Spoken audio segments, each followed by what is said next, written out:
Louvamos o nome do Senhor essa noite.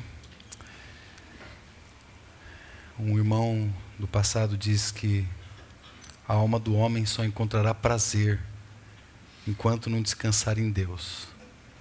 A nossa alma só pode encontrar o verdadeiro prazer, e ele acrescenta, e o descanso, enquanto não se encontrar com Deus, com o Senhor.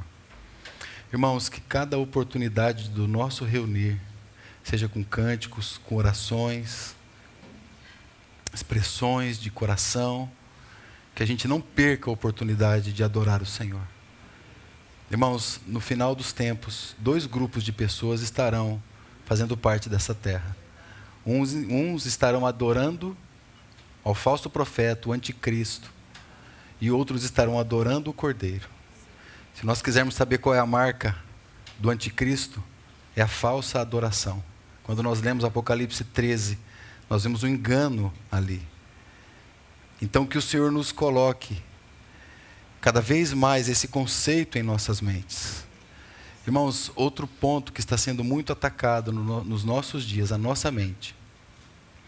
Agora nós estamos sendo acostumados a termos rápidas visualizações em vídeos, em redes sociais, e você tem, chamam de descarga de dopamina, né? Prazeres rápidos, e então você vai tendo ali 10 segundos, outra postagem 5 segundos, outras 15, 30, e você vai buscando mais e mais prazer, aqueles feeds infinitos, intermináveis, e isso está causando algo nas nossas mentes. A gente está com dificuldade agora de ter uma concentração de 5 minutos, 10 minutos, quanto mais quando a gente precisa ter uma concentração em um texto um pouco mais longo. Hoje você tem uma outra classe de pessoas que chamam os analfabetos funcionais. Quem são esses? Eles leem algo, eles não conseguem interpretar aquilo que eles estão lendo. Irmãos, agora nós vamos abrir a palavra do Senhor. E nós precisamos, fora tudo isso que eu coloquei, ajuda do alto, porque é a palavra de Deus. Só o Espírito Santo pode fazer isso. Mas que a gente busque do alto mesmo. O Senhor nos ajuda. A minha mente, ela é tão dispersa. Ela está sendo treinada hoje para não se concentrar, para não ter foco. Então nós precisamos da ajuda do Senhor. Amém, irmãos? Amém, Senhor. Amém. Nos ajuda nessa noite. Ajuda-nos, Senhor. Nós precisamos da iluminação do alto. Nós precisamos, Senhor, do Teu Logos, do Teu Rema, a Tua palavra fazendo efeito nos nossos corações.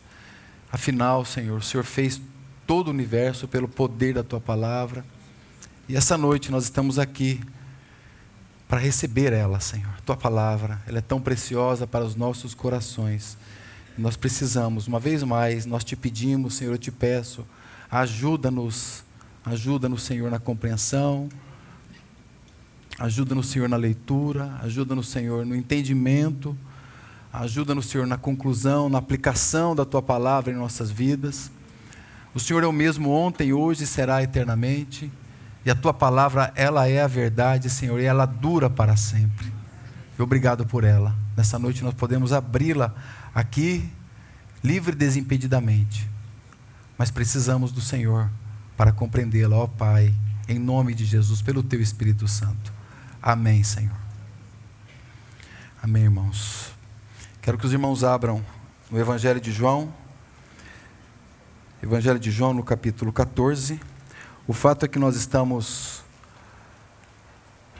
vendo aqui algumas porções, já em algumas reuniões, a respeito do livro de Atos dos Apóstolos. O livro que ele foi batizado com esse nome, né, digamos assim, bastante tempo depois de que ele foi escrito, porque no início, bem no início da igreja primitiva, ele era conhecido como os Atos do Espírito Santo, porque são os Atos do Espírito Santo que movimentam todo o livro, desde o capítulo 1.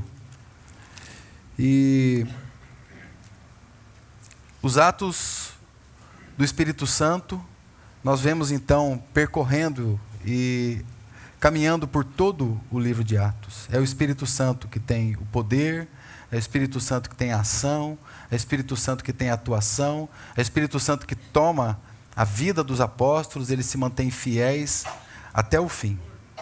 Mas nesse livro que nós abrimos no Evangelho de João, no capítulo 14, eu quero abrir então o livro de Atos com esse texto, para que ele então forme para nós uma base daquilo que pretendo compartilhar essa noite com os meus irmãos.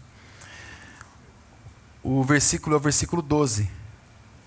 João capítulo 14, verso 12, diz que, assim, o nosso Senhor Jesus: em verdade vos digo,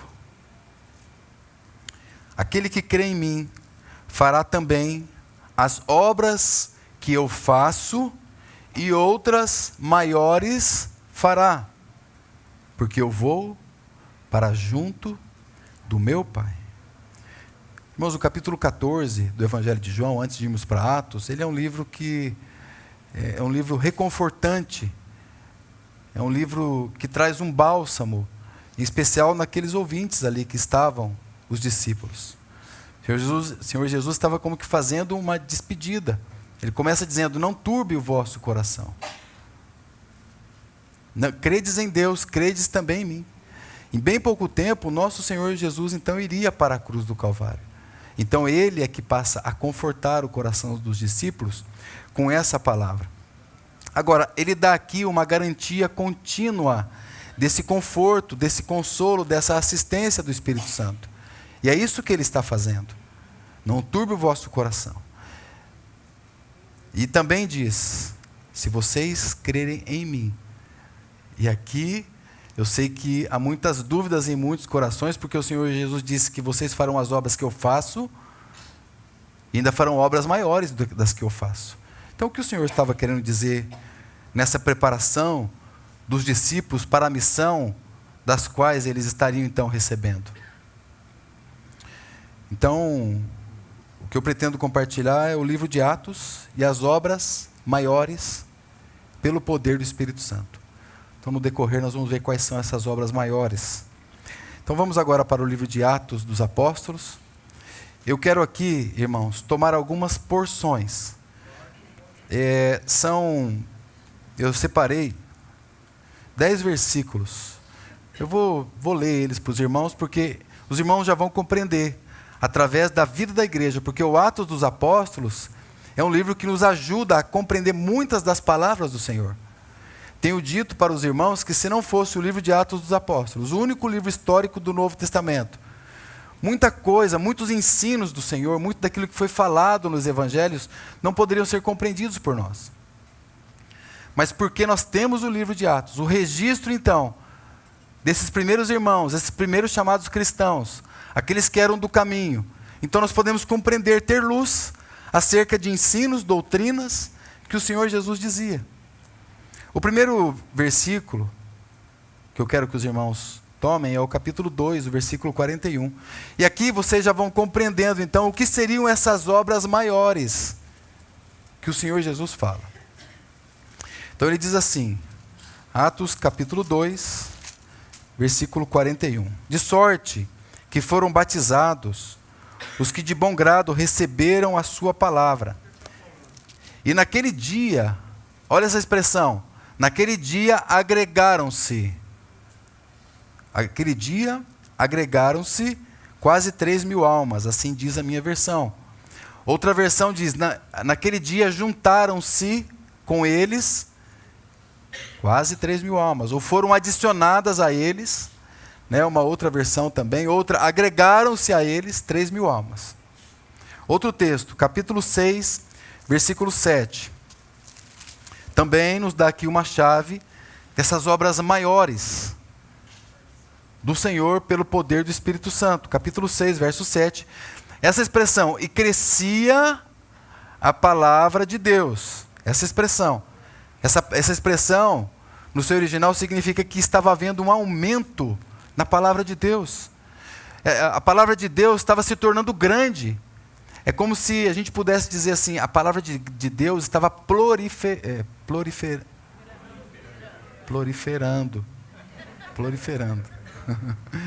no meio desses irmãos. Então, irmãos, observa que os textos que eu estou citando, ele está trazendo um padrão consistente acerca do que significa as obras maiores. Então, nós estamos descobrindo aqui algo que está sendo dinâmico e muito significativo. Porque os textos que eu estou citando, eles falam basicamente uma só coisa. Desse crescimento, dessa expansão. Outro texto, capítulo 9, verso 31. Diz assim: assim, pois, as igrejas em toda a Judéia, Galiléia, Samaria tinham paz e eram edificadas.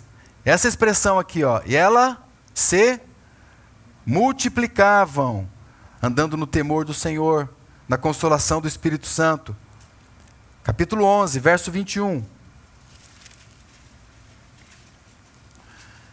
E a mão do Senhor era com eles, e grande número creu, essa expressão, grande número creu. Ou, uma outra versão, muitos creram. Ou seja, um grande número de pessoas creram e se converteram ao Senhor. Mais um texto, versículo 24, aqui mesmo. Porque era homem de bem e cheio do Espírito Santo e de fé. A segunda parte, 11:24. Essa expressão aqui, e muita gente foi adicionada ao Senhor. Capítulo 12, verso 24. E a palavra de Deus, mais uma vez, aumentou, tornou-se grande, a palavra de Deus crescia. A palavra de Deus crescia e multiplicava. Os irmãos estão entendendo? Estão vendo a progressão? Mais um texto, Atos capítulo 16, versículo 5. De sorte que as igrejas eram confirmadas na fé, e cada dia cresciam em número. Atos capítulo 19, aí já estamos partindo para o final do livro, só mais esse texto que eu quero que os irmãos vejam. É o 19:20. Diz assim: assim a palavra do Senhor crescia poderosamente e prevalecia. Veja só, ela não estava só crescendo, mas ela estava prevalecendo. Ou seja, ela se tornou forte e muito saudável para os irmãos. Para todos aqueles que estavam sendo agregados ao nome do Senhor pelo poder do Espírito Santo. Então, irmãos, esses são os textos para essa noite. Anteriormente, nós já compartilhei com os irmãos aqui, nós vimos o capítulo 1. Basicamente, nós estamos nele. Na verdade, o que eu pretendo chegar é como ocorreu esse crescimento. Qual foi a base prática para esse crescimento? E a base prática para esse crescimento, que é onde eu pretendo chegar, foi a pregação da palavra de Deus. Então, as obras maiores, o poder do Espírito Santo foi a pregação da palavra de Deus. E nós vamos, oportunamente, creio que não hoje, verificar que a pregação desses irmãos, as pregações, eu posso dizer assim, porque outros irmãos, além de Pedro, que começou, Filipe, outros irmãos que pregaram a palavra, você vê algo que é constante.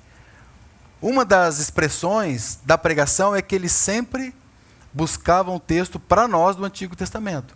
Ou seja, não se pregava sem abrir a palavra de Deus. Não se pregava sem ter base bíblica. E a gente ouve tanta reclamação hoje em dia. O irmão abriu o texto e falou outra coisa. Mas isso não acontecia aqui na igreja de Atos. Não foi assim desde o princípio. E a pregação, além disso, além de ter a palavra, a pregação ela era cristocêntrica. Toda a luz, todo o foco do Espírito Santo é apontar e colocar os seus holofotes para Cristo. Então a pregação ela era cristocêntrica. E os apóstolos, em suas pregações, eles ressaltavam a pessoa bendita do Espírito Santo. Então, nós podemos dizer que era uma pregação cristocêntrica, porque Cristo apontou para o Espírito Santo, e era uma pregação espiritocêntrica, porque o Espírito Santo sempre apontava para Cristo. Então esses irmãos eram movidos e colocados os seus olhos na pessoa de Cristo. Então o capítulo 1, ele forma para nós como que uma base para todo o decorrer do livro. E ele tem 7 ênfases.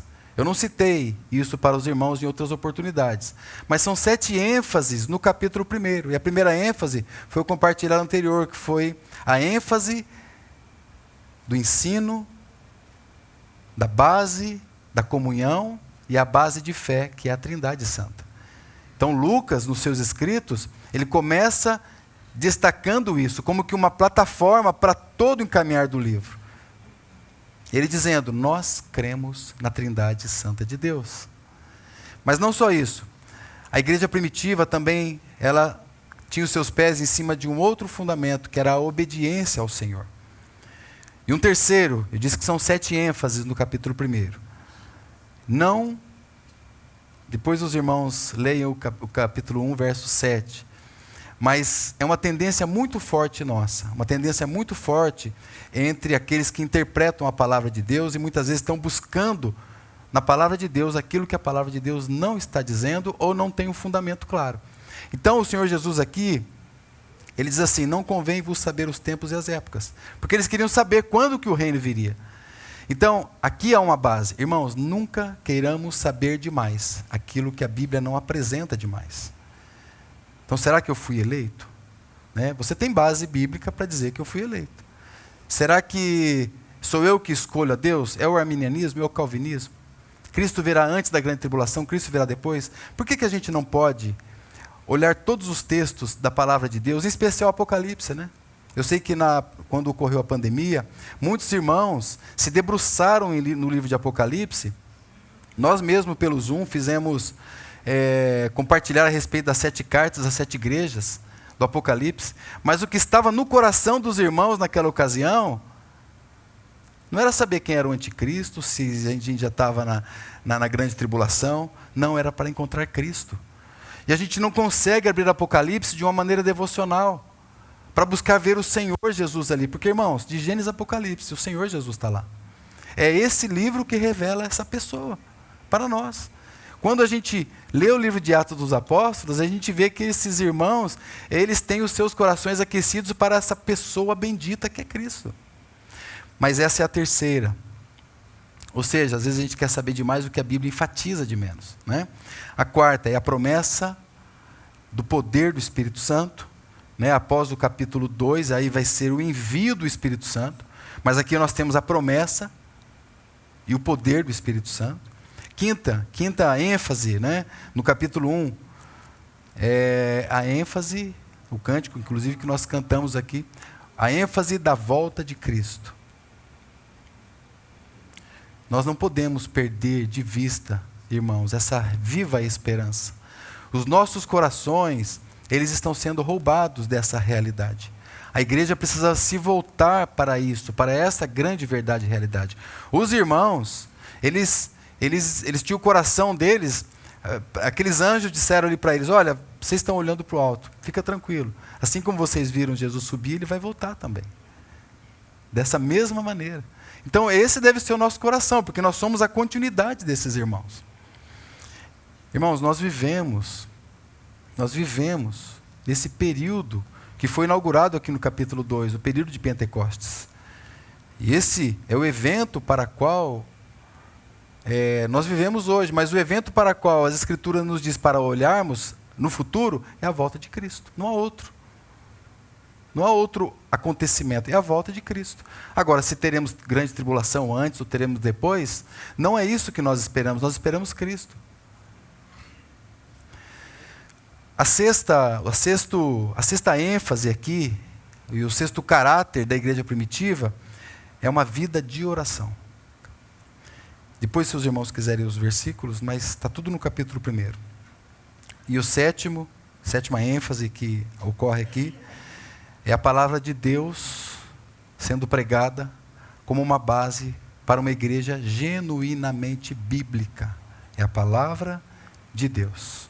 É por isso que nós temos que ouvir a palavra de Deus e julgar a palavra de Deus. Porque às vezes nós estamos ouvindo a palavra de Deus, dizendo amém, amém, amém, Mas não era isso que estava escrito no seu texto, no seu contexto. Porque a gente vai poder dizer, chegar diante do Senhor e dizer assim, não, mas foi Ele que disse, Senhor. Não, irmãos, cada um de nós, Apocalipse capítulo 1 diz que nós fomos feitos sacerdotes para o nosso Deus e Pai. Cada um de nós temos essa responsabilidade. Agora, irmãos, nós avançamos 2000 anos na história, estamos aqui. Estamos nós aqui. E o que tem predominado hoje dentro, vou colocar essa expressão, dentro da cristandade, no meio religioso. E eu coloco isso não para atacar alguém ou para... Não, mas é porque nós mesmos precisamos abrir os nossos olhos para ver se nós não estamos entrando por este caminho. E o primeiro perigo, eu disse para os irmãos que nós vivemos nesse período de Pentecostes.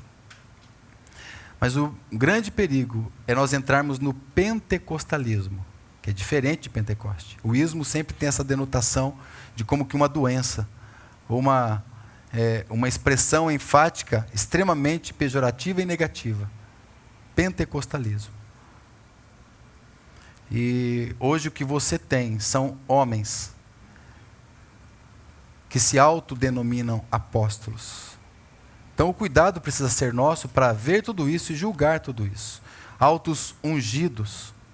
Eles mesmos se autodeclaram. Eles se declarariam quase cristos. Muitos têm feito isso. Mas eles buscam uma expressão, um termo bem forte. Né? Eles não gostam muito mais da palavra evangelista, pastor. Eles gostam de uma palavra que aproxima eles a Pedro, a João. Então eles se autodenominam. É interessante que a palavra apóstolo é alguém que recebeu uma procuração. Deus, na pessoa de Cristo, é como se tivesse dado uma procuração para os apóstolos. Só que tem um detalhe, irmãos. E aí os irmãos não têm problema se pensar diferente. Mas dentro do meio natural, eu só posso dar uma procuração para alguém se eu der a procuração. Ninguém pode dar uma procuração no meu nome, não é verdade? Né? Ele não pode rogar para si uma procuração que eu pessoalmente não dei a ele. Os apóstolos, eles receberam uma procuração do Senhor. Ele recebeu, eles foram comissionados para isso. Então eles podiam se dizer apóstolo. Paulo disse, Paulo, apóstolo, Romanos capítulo 1, Paulo diz isso. Paulo, apóstolo, chamado para ser apóstolo, separado para o evangelho de Deus. Então, irmãos, hoje, esse pentecostalismo, ele tem pensado, não nas pessoas, mas tem pensado nas coisas. Então, o que importa seria construções. A doutrina deles é baseada na comunidade, ou seja, na estrutura, por assim dizer. Não há comprometimento, não há compromisso com a verdade. O compromisso é com a estrutura organizacional como um todo, com construções, com impérios. Esses são os compromissos. A palavra de Deus tem algumas expressões muito perigosas, muito pesadas para esses homens. Eu separei aqui 12, mas eu não vou ler todas. Ele diz que esses homens, esses falsos profetas, esses que se autodenominam apóstolos, que estão interessados na lã das ovelhas e não nas ovelhas, eles são chamados de cães gulosos, nuvens sem água, árvores sem frutos. Outra expressão aqui, lobos cruéis, enganadores. A palavra de Deus fala a respeito desses homens como homens corruptos, insensatos, homens que proferem mentiras. Então, irmãos, dentro de todo esse contexto, do contexto que nós estamos hoje em 2024, nós vemos esse pentecostalismo, mas nós vemos também o segundo grupo de pessoas, que são chamados os desigrejados. E eu não falo, irmãos, desigrejados no sentido de alguém que não professa uma denominação, não é isso. O sentido aqui é muito negativo mesmo. São aqueles, os desigrejados aqui, são aqueles que eles não conseguem viver em rebanho e estão sempre atacando o povo de Deus. Eles se dizem convertidos, mas a pregação deles não é aquilo que é sempre aquilo que não é. Então a pregação e a base deles está sempre formado na crítica, criticando. Olha o cuidado que nós precisamos ter, de não criticar também muitos dos nossos irmãos.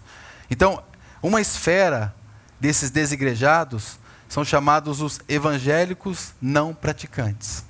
Essa é uma das esferas. Enquanto nós sabemos que na década de 70, na década de 80, havia era chamado, né? Eu sei que muitos aqui foram católicos, né? Então nós ouvimos a expressão católico não praticante, não é? Hoje tem muitos materiais a respeito dos desigrejados que chamam evangélicos não praticantes. Uma coisa que praticamente não entrava, né, na cabeça das pessoas. Mas o católico não praticante é aquele que ia raramente na missa, né? Era ser um não praticante. E quem é o evangélico não praticante? Porque, irmãos, nós estamos envolvidos com muitas coisas. E aí nós criamos álibis para a nossa maneira de caminhar, para a nossa maneira de andar. Nós temos projetos pessoais. Irmãos, não tem nada ilícito. Tudo bem bonitinho. Eu preciso cuidar da minha família, eu estou sem tempo para a minha família, né? Eu tenho estudo, eu estou fazendo agora, não eu, né? Mas são as falas aí, né? Eu não posso, irmão, estou fazendo um mestrado, agora um doutorado, né? E vocês já perceberam que não está acabando mais os estudos? Né? Agora são um atrás do outro. Um mestrado, doutorado, pós-doutorado, outro pós-doutorado e mais um, né? Salomão, lá no seu livro de Eclesiastes, no capítulo 12, né, ele fala que o muito estudar, aí os jovens, tá? O muito estudar é o enfado da carne. Muito cuidado para nós entendermos os limites. Porque a gente tem todas essas desculpas. Hoje há um cuidado excessivo com a nossa saúde. Então eu preciso cuidar um pouco mais de mim, eu preciso pensar um pouco mais em mim. Estou trabalhando muito. Eu estou falando isso, né, no sentido figurado e irônico. Eu preciso cuidar da vida, eu estou trabalhando demais, eu mereço um pouco de descanso. É assim. Nunca isso passou pela mente dos apóstolos. A mente deles era: busca o reino de Deus e suas justiças, e as demais coisas são acrescentadas. Temos que trabalhar, irmãos. Nós temos que trabalhar, temos que... Né, Paulo, que surgiu aqui, né, ele mesmo fala que ele surgiu como um filho fora do tempo. Né, ele fazia suas tendas, ele tinha lá o seu ofício. Né? Então, ele era um trabalhador também. Então, todas essas coisas, né, vão sendo álibis para nós, né, para que a gente possa, então, dar justificativas. Mas, irmãos, a gente não precisa dar justificativas uns para os outros. Um dia nós vamos prestar conta com o Senhor. Porque se nós somos verdadeiramente convertidos, e os irmãos devem estar olhando para mim e falando assim: nossa, mas não é para mim que você tem que falar isso. Eu concordo, né? Mas nós precisamos ter um diagnóstico correto a respeito do que está acontecendo, né, irmão? Porque nós estamos aqui, por que estaremos falando isso daqueles que estão pagando o preço da comunhão, né? Do andar junto, do caminhar como povo de Deus. Então, esses álibis não tem nada de errado neles. Na verdade, eles se constituem só desculpas para que a gente possa amenizar a dor da nossa consciência, em especial se um dia este nasceu de novo. Mas há também aqueles, irmãos, e aqui muito cuidado, porque o inimigo não vai deixar de trabalhar isso no nosso coração. Porque muitas vezes, esses que estão nos movimentos desigrejados, são aqueles que são decepcionados com o sistema, com as pessoas, com as coisas, com os formatos, e aí eu me torno um crítico. Aí eu falo: é melhor eu não participar. É melhor não participar. Então veja que muitas vezes essas desculpas, né, que nós usamos, elas têm na sua raiz, digamos assim, a sua razão. Mas, irmãos, quantas vezes nós precisamos voltar e voltar e voltar para a palavra de Deus? Porque nós seremos, na batalha da fé, feridos muitas vezes. Muitas vezes nós seremos feridos. E somos feridos por quem? Por alguém que está próximo. Mas como nós vamos crescer e aprender a vida de comunhão? Como nós vamos crescer e aprender a vida do outro centrado? Como era a vida da Trindade Santa? A vida da Trindade Santa nunca foi uma vida voltada para si mesmo. O Pai sempre apontava para o Filho para o Espírito Santo. Um era sempre voltado para o outro.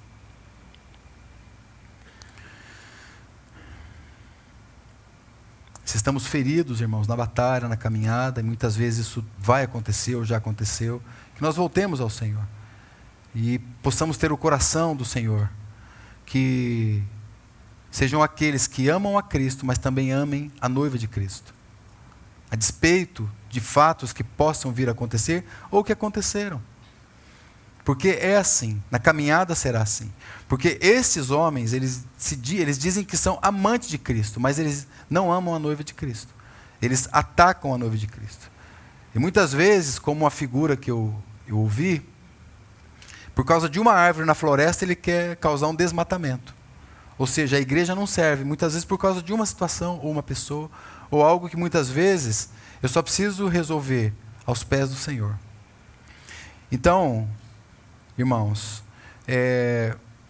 nós precisamos avançar nesses aspectos para voltarmos aqui e compreendermos esse crescimento, essas obras maiores que o Senhor Jesus dizia, vocês farão essas obras maiores.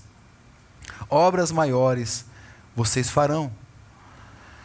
E eu citei para os irmãos, então, aquelas 7 ênfases, lá no início, né? Lá no início do capítulo 1 de Atos. São aquelas ênfases. E ali começou, então, essas obras maiores. Agora, irmãos, pegando então esse versículo, o primeiro versículo que nós lemos, de João capítulo 14, verso 12. Como nós podemos fazer obras maiores que o Senhor fez? De maneira prática. Porque, irmãos, milagres, prodígios, maravilhas, doentes eram curados, demônios eram expulsos, e o Senhor Jesus disse, vocês farão obras maiores. E os discípulos viram o Senhor alimentando multidões, multiplicando pães, multiplicando peixes. Vocês farão obras maiores. Como pode ser isso? O nosso Senhor, Ele controlava as tempestades. Os discípulos diziam, quem é este que até o vento e o mar lhe obedecem? Ele andou sobre as águas, Ele ressuscitou mortos. E o mais maravilhoso de tudo ainda, irmãos, e aqui o nosso coração precisa parar um pouco. Ele transformou corações humanos. Então aqui também nós temos um vislumbre daquilo que seriam essas obras maiores. Mas a chave para a resposta desse texto de João 14, 12, obras maiores vocês farão, está no próprio versículo que nós lemos. Porque o Senhor Jesus disse, as obras que eu faço, vocês farão maiores, porque eu vou para junto do Pai. E o capítulo 14 é enfático no Senhor prometendo o Espírito Santo.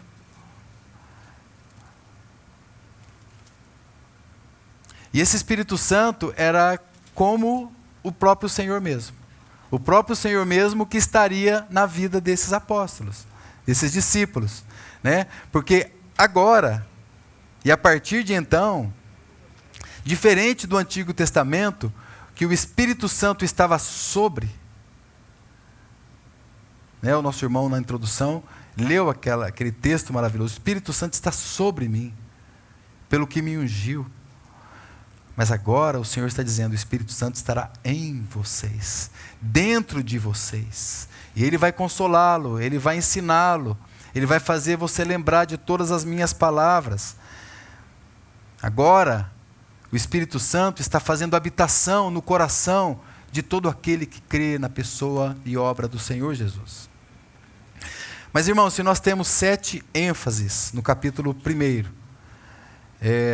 pode ser que tenha mais, mas na pesquisa que eu fiz, eu encontrei 7 ênfases a partir do capítulo 2. 7 ênfases do que ocorreu. Nós lemos aqui vários versículos de crescimento, de multiplicação, de propagação da palavra. Nós lemos aqui no início. Mas veja, eu vou citar as ênfases para os irmãos, depois se vocês quiserem o endereço, eu passo. Então, a partir de Atos, no capítulo 2, nós encontramos 7 ênfases, e a primeira dela é a ênfase na comunidade e na unidade. Segunda ênfase, a ênfase era na evangelização e na missão. Obras maiores pelo poder do Espírito Santo.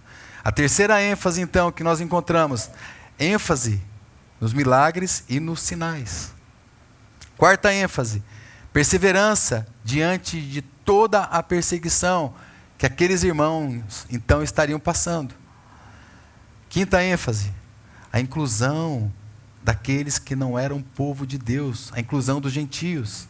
É uma ênfase que nós vemos a partir do capítulo 2. Obras maiores farão. ênfase na direção divina e nas visões espirituais. ênfase no testemunho pessoal e coletivo. Essa é a sétima ênfase. Então, irmãos, aqui nós temos então como que um vislumbre dessas obras maiores que o Senhor Jesus prometeu. Eu não sei se está ficando claro para os irmãos, mas o fato é que as obras maiores é considerarmos que o ministério do Espírito Santo, é a continuação do ministério de Cristo.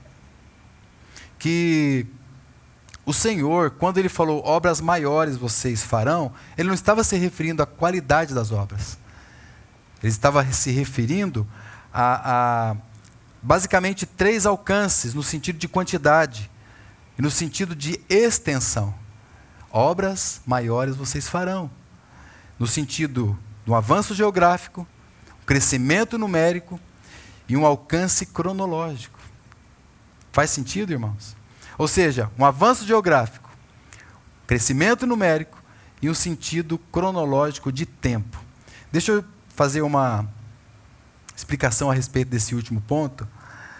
Depois eu abro um pouco mais a respeito desses 3 pontos.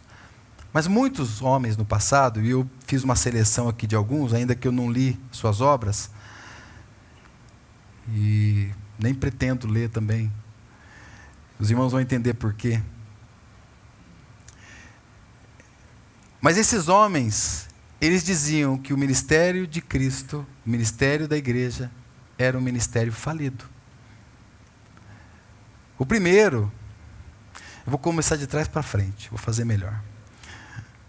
Foi John Lennon, um artista famoso. Isso aqui então eu já estou falando do século XX, né? Ele disse assim: o cristianismo vai desaparecer. Talvez deve ter essa entrevista no YouTube, não sei, não pesquisei. Ele diz assim: ele vai encolher e desaparecer. E ele disse assim: eu não preciso discutir sobre isso. Eu estou certo que isso vai acontecer. Ele disse: nós, aí ele estava se referindo aos Beatles, né? Nós, os Beatles, somos muito mais populares do que Jesus é agora. Os irmãos já ouviram esse relato, né? Não sei se conheciam, muitos já conheciam, né? Mas no passado também, um filósofo chamado Karl Marx, na verdade esse é o pai do marxismo, né? E ele acreditava, esse viveu no século XIX, ele acreditava que o cristianismo não ia durar por tempo. Ele disse que, certamente, o cristianismo é uma ferramenta de opressão das classes trabalhadoras. Eu não sei de onde que ele tirou isso. Mas ele acreditava que o cristianismo desapareceria com a Revolução Comunista. Quem desapareceu foi ele, né, irmãos? O Nietzsche é bastante conhecido, né? Esse também é um expoente aí do ateísmo. Vocês sabiam que o Nietzsche não é mais ateu, né? Ele morreu e agora ele sabe a verdade. Ele sabe o que foi que aconteceu. Porque o ateu só é ateu enquanto ele está vivo, porque depois ele não é mais ateu. O problema é que uma boa definição de arrependimento, né? Fazendo um parênteses aqui, o arrependimento, a definição de inferno. A definição de inferno é o arrependimento tarde demais. Ele disse assim, Nietzsche: eu prevejo o declínio do cristianismo com o avanço da modernidade e do secularismo. Um tal de Edward Gibbon, isso no século XVIII, ele diz assim, esse é um historiador inglês, ele tem uma obra chamada Declínio e Queda do Império Romano. Ele diz assim que ele não considera o futuro do cristianismo duradouro. Tem o chamado Juliano Apóstata, aqui nós estamos no 4º século. Fui de trás para frente, né? Ele diz assim: o cristianismo nada mais é do que uma moda passageira. E o último exemplo aqui, Porfírio de Tiro. Ele tem uma obra, pelas pesquisas que eu vi, diz que é uma obra muito famosa, chama Contra os Cristãos. Também não li, só fiz a pesquisa. Ele diz assim, na verdade, eu acredito que o cristianismo é irracional e não vai durar.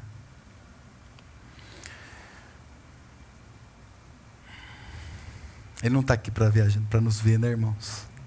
Ele precisava estar aqui para nos ver. Ver o poder do Espírito Santo agindo, atuando no nosso meio, consolando os nossos corações, nos guiando, nos dirigindo a toda a verdade. Porque se alguém conseguisse provar que tudo isso aqui fosse verdade, irmãos, você poderia perguntar, mas o que eu faço com essa alegria do Espírito Santo dentro do meu coração? Porque não é algo só verdadeiro, porque diz a palavra, é algo porque eu estou experimentando também. Que maravilha, irmãos. Que bênção nós sabermos que nós somos a continuação dessa igreja e nós somos a expressão da verdade dela. Vocês serão as minhas testemunhas. Oh, que poder do Espírito Santo, 2000 anos depois, e esses homens blasfemos, hereges, céticos, ateístas, quão tolos eles foram. Graças a Deus que o Senhor tem aberto os olhos do nosso entendimento para nos fazer ver que o ministério do Espírito Santo é nos levar a Cristo, que o ministério do Espírito Santo não é menor que o ministério de Cristo. E por isso, obras maiores vocês farão, no sentido geográfico, no sentido de crescimento numérico e de alcance cronológico. No sentido geográfico, irmãos, quer dizer o seguinte: o Senhor Jesus, ele pregou, quando ele pregou, ele não foi em um raio mais do que 100 quilômetros. O alcance não foi muito mais do que 200 quilômetros de um extremo para o outro extremo. Então, no sentido geográfico, olha quem foi alcançado. Na verdade, para o mundo da época, Roma era os confins da terra, porque a promessa havia no livro de Atos. Vocês irão pregar em Jerusalém, na Judéia, em Samaria, até os confins da terra. Para eles, era Roma, era o último estágio. Mas olha nós aqui, irmãos. Glória a Deus. Irmãos, o mesmo Espírito Santo, eu sei que alguns irmãos aqui já visitaram Israel, Jerusalém, tiveram o privilégio de fazer isso. Mas não tem uma alegria maior lá do que tem aqui do Espírito Santo. Talvez o impedimento para isso seja o mesmo. Quando o nosso irmão fez a abertura, é claro que a gente pode passar por momentos de infelicidades na vida, mas a alegria não é o que você tem, é aquilo que Cristo tem em você, e encontra em você, e pode achar em você. E é o Espírito Santo de Deus que faz isso mesmo. Você olha para si e não consegue compreender. A paz que excede todo o entendimento. Então, no sentido geográfico, olha a distância, né? Olha onde o Espírito Santo nos encontrou.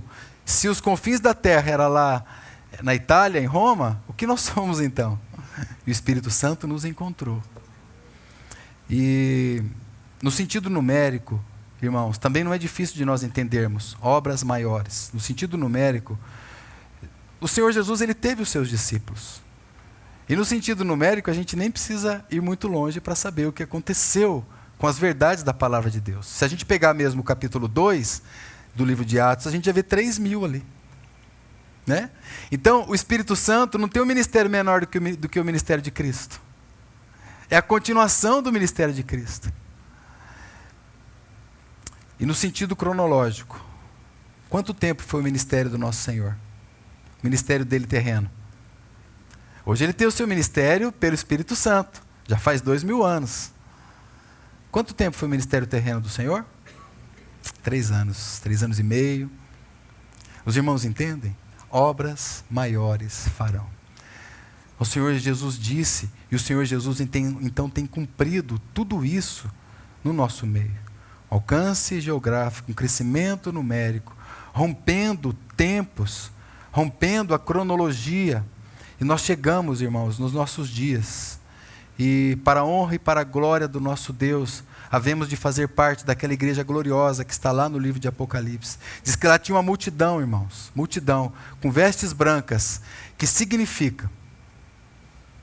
Às vezes a gente se pergunta, mas Senhor, o Senhor foi salvar a mim, olha o que eu acabei de fazer.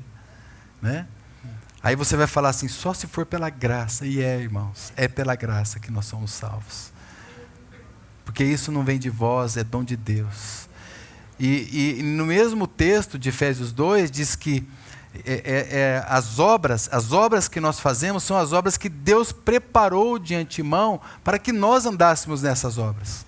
As obras de Deus, obras maiores vocês farão. São as obras que o Senhor já preparou. O grande problema e pecado nosso é não andar nessas obras. É não ser fiéis nessas obras. É não olhar para tudo isso e não ter o coração como os deles aqui, compungidos pelo poder do Espírito Santo. E era assim, o poder, a palavra, o crescimento ia se multiplicando. Muita gente ia se unindo a eles iam crescendo no amor uns com os outros. Eles iam aumentando em número, eles iam se multiplicando pelo poder do Espírito Santo. E o Espírito Santo, irmãos, é o mesmo hoje. Podemos recorrer a Ele de maneira natural, espiritual, extraordinária, a qualquer momento. E, como eu disse aos irmãos no início, tudo isso eu queria colocar para os irmãos que esse crescimento, essa multiplicação, ela teve origem naqueles vasos que Deus usou para a proclamação da sua palavra.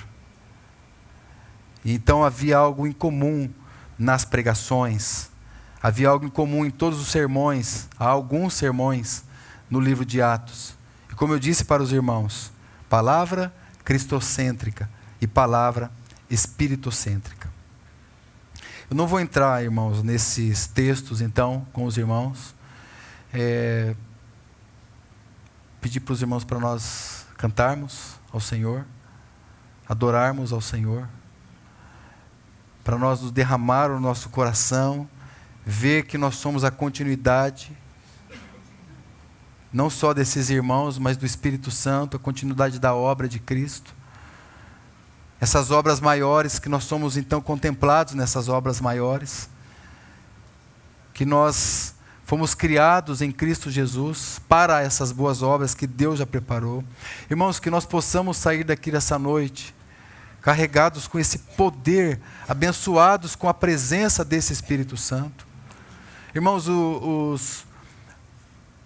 dentro de um certo perfil, eu sei que muitos de nós até somos considerados como desigrejados, porque às vezes você vai dizer, não, irmão, eu não congrego debaixo de uma denominação. E aí alguém pode pensar que eles eram desigrejados. Mas o que eram então os irmãos aqui da igreja primitiva? Então, irmãos, a nossa reunião é debaixo do nome de Jesus, assim como outros irmãos que estão nas denominações. Mas, irmãos, nós não podemos abrir mão de que essas coisas não são maiores que o poder do Espírito Santo. Porque o Espírito Santo, ele não pode só estar em nós. Ele precisa estar no meio de nós. E quais são os impedimentos para que ele esteja no meio de nós? E nós não percamos as oportunidades das reuniões, irmãos. Não percamos essas oportunidades, porque muitas vezes a gente quer ir na igreja, mas a gente não quer ser igreja. E ser igreja é ser encontrado como adorador do Senhor, adorando ao Senhor. Amém?